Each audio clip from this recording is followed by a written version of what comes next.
My name is Kelsey DeHolis, and I'm presenting on reality orientation. Reality orientation was created by James C. Folsom, and it's used to promote awareness of reality for confused persons. And it began at the Winter Veterans Administration Hospital in Topeka, Kansas, because the hospital director kind of noted that they were having trouble with their staff getting burnt out and the patients were suffering from inactivity. And so he asked Folsom to kind of come up for a solution to decrease staff burnout and inactivity of the clients. Folsom came out with these following guidelines, the original guidelines in 1962. They include a calm environment, a set routine, clear responses to patients' questions, and clear questions should be asked of the patients to avoid confusing them any further or confusing them at all. You want to talk clearly to the patient and not necessarily loudly, but just clearly so they can understand you. Direct patients around by clear directions, and if need be, guide them to and from their destinations. So for example, if they need help to the dining room or to their room, if they're in an assisted living situation, you want to remind them of the date and time. And you don't want to let them stay confused by following rambling in speech or actions. And this can be a big problem for people with dementia. I used to work as a CNA and we would just call them wanderers. Sometimes they can just get in a trance or something where they just kind of get distracted and wander around the halls, or they cause problems and got in fights with other residents. And so we tried to monitor them, and if we noticed that they were getting kind of in these behaviors or actions, we would try to get them involved in a different activity or get them focused on something else. You want to be firm as necessary and be sincere. The intended client groups for reality orientation is persons with dementia or neurological conditions that would cause periods of confusion. So this could include Alzheimer's disease, traumatic brain injuries, or even individuals who have been in war and had experiences with that. It did say in the book that some of the first clients with RO therapy were war veterans. Another suggested population is individuals experiencing post-operative confusion. So after they've had a surgery or something, they may be confused. I've also, when I was doing some research on this, I did see an article that talked about people with brain tumors also can experience confusion from time to time. So it could work for them as well. The definition of reality orientation is a formal or informal program to assist the patient in knowing who they are, where they are, why they are there, and when it is, so what time it is. This program can include both verbal and nonverbal cues. So verbal cues would just be those reminders of what time it is, what day it is, what season it is, or holidays that are coming up, just things like that. Some nonverbal cues would be having a calendar up. It could be having a clock around or the newspaper available for them to read as well. Those things show the date and the time and things like that. So that can help orient them as well. The goals of orientation, reality orientation, are aimed at reducing confusion and those inappropriate behaviors in people with dementia. And we want to improve the quality of their life. And it can also be helpful in increasing a sense of control and self-esteem, which also kind of play back into improving quality of life. There's two basic formats to reality orientation. The first one is kind of like a classroom setting, and you want to take clients and kind of match them up based on their cognitive levels, put people who are at similar levels in small groups together. And then they'll attend regularly scheduled classes during which the information is given repeatedly.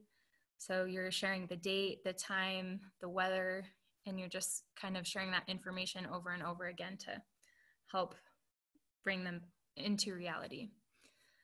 There's also 24-hour reality orientation, which is just integrating it into everyday lives. You want to follow those original guidelines that we talked about, the 9 guidelines from Folsom, and staff are encouraged to integrate RO into all client interactions.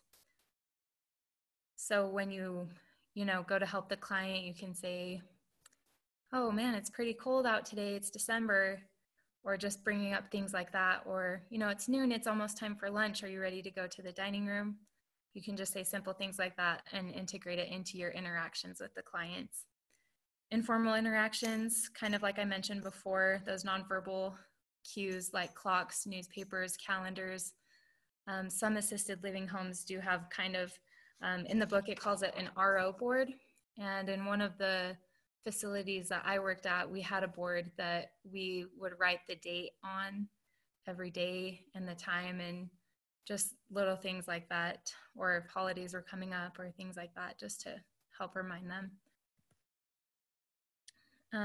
So if you don't have a specific class going on, these are guidelines that you want to keep in mind as a therapist while you're doing programming. So you want to briefly repeat who you are and what you do before each activity. Review programs, activities in which residents participated in the recent past. So you could remind them of activities that you recently did. If you had like a program for the holiday, hey, what did you think of the Christmas program that we had yesterday? Or how did your family like the Christmas program? Just bringing up things like that that have recently happened to help them kind of remember and go over those things. You want to work information such as the time of year, current location, and weather conditions into program descriptions. We want to describe, when it's appropriate, the connection of a particular activity to a seasonal theme or holiday. So if you're doing therapy or activities with clients, you could say, oh, today we're decorating these Christmas-shaped sugar cookies, or we're decorating Christmas ornaments because Christmas is coming up in a week or two. You can just kind of bring things up like that. You want to highlight programs and activities to be offered in your next meeting or the near future, and review in your monthly activity calendars with residents. So at one of the places, again, where I worked at, we had an activities director, and every month the activity director would print off a calendar and she would post it in all of the clients' rooms. And so when we were in there helping them get ready for the day, we could look at the calendar and say, hey, it's Wednesday. It looks like you guys are doing some exercises this morning. Do you want to go to that? Or just letting them know kind of what day it is and what activities are going on, things like that. How this applies to TR, it depends what population you're working with, but some of us will be working with the geriatric population. And so some ways that this can apply to you is that we do want to use RO. We want to integrate that. We can use the 24-hour RO where we just briefly remind them who we are, why we're there, what we're doing, what day it is, what time it is, things like that. If we see other staff or their family members not utilizing RO, we want to lead by example and show them ways to help reduce the confusion that the resident is experiencing. And also in that way, we can be an advocate for them in helping improve their quality of life by helping them be less confused. So one of the activities that it shares in the book is creating a newsletter. And you want to include residents or participants who do show those maladaptive behaviors of wandering, or if they have problems getting into fights or vocalizing frustration or anything that they may be struggling with or having a hard time with. If they're antisocial or don't like to participate, they would be good candidates to get involved in this activity. And you can choose a lot of different topics. In the book, it mentions like they could talk about topics of health, sports, leisure, seasons, resident news. It was like doing questions of the week where you could go and interview staff or other residents.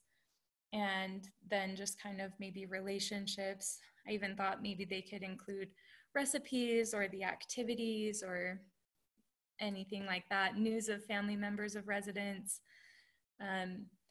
So this activity, it just gives the participants the opportunity to talk about issues, whether that be current or past. It gives them an opportunity to express emotions and concerns that they have. It gives them an opportunity to interview other clients and staff. So kind of getting more social, making connections, making more friends. It allows them to work together in a group, and it allows them to work with a computer, a camera, a copier. They can compile this newsletter and pictures that they've taken, and they can deliver the finished product to other clients, staff, or even their family members if they wish. And there's my resources.